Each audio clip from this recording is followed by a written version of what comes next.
Cette chronique de l'émission L'Académie du guide de l'auto vous est présentée par Proxy.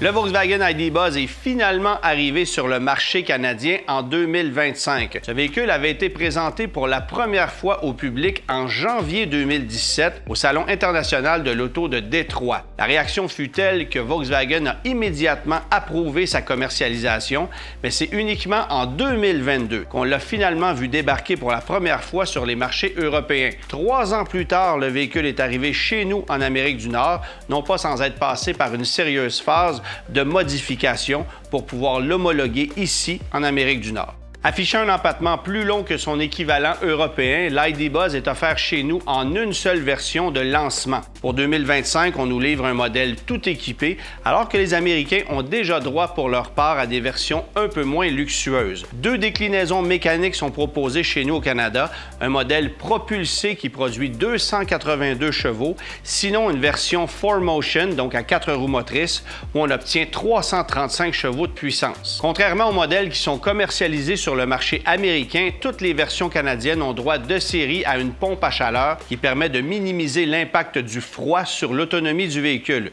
Une autonomie fixée à 377 km pour le modèle propulsé, sinon à 372 km pour le modèle à 4 roues motrices. Il faut savoir que les 2 versions utilisent une batterie de 91 kWh qui peut être ravitaillée de 10 à 80 % en seulement 26 minutes. En incluant l'ensemble des frais, le prix d'entrée pour un Volkswagen ID Buzz 2025 est fixé à 80 610 $.